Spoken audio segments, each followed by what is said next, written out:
திருமுல்லைவாசல் கீழமூவர்கரை இடையே 15 ஆண்டுகளாக அந்தரத்தில் நிற்கும் பாலம் இணைப்பு சாலை பணிகளை விரைந்து முடித்து பயன்பாட்டிற்கு கொண்டுவர கிராம மக்கள் கோரிக்கை விடுத்துள்ளனர்.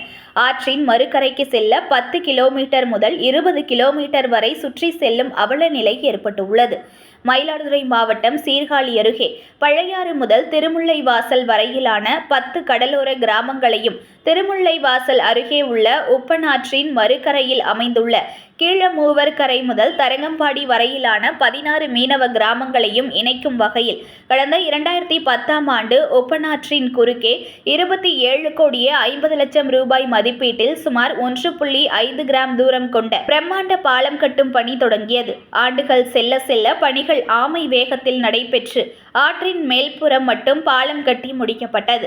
ஆனால் பாலத்தை சாலையோடு இணைக்கும் அணுகு சாலை அமைக்கும் பணி நடைபெறாமல் காலம் தாழ்த்தப்பட்டு வந்தது. திருமுல்லைவாசல் பகுதியில் இணைப்பு அணுகு சாலை அமைத்திட அப்பகுதிகளில் வீடுகள் மற்றும் நிலங்கள் கையகப்படுத்துவதில் தாமதமானதால் பாலம் அந்தரத்தில் தொங்கும் நிலை ஏற்பட்டுள்ளது. அதன் பின்னர் கூடுதலாக 14.9 கோடி ரூபாய் நிதி ஒதுக்கீடு செய்யப்பட்டு மீண்டும் அணுகு பாலம் கட்டுமானம் பணி தொடங்கிட முடிவு செய்யப்பட்டது. இதேபோல் மறுகரையான கீழமூவர்கரை கிராமத்தில் பாலம் முழுமையடையாமல் பாதியிலேயே நின்றது.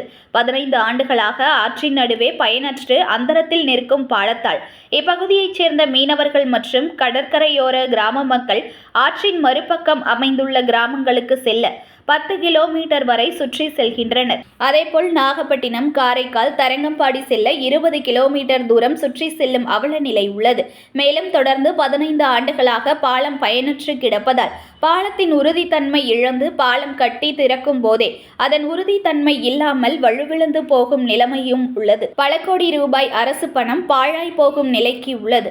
நெடுஞ்சாலைத்துறை அதிகாரிகள் விரைந்து ஒப்பனாற்று பால இணைப்பு சாலையை அமைத்தும் பயன்பாட்டிற்கு கொண்டு வர வேண்டும் என திருமுல்லைவாசல் கீழமூவர்கரை மற்றும் சுற்றுவட்டார கிராம மக்கள் கோரிக்கை விடுத்துள்ளனர்.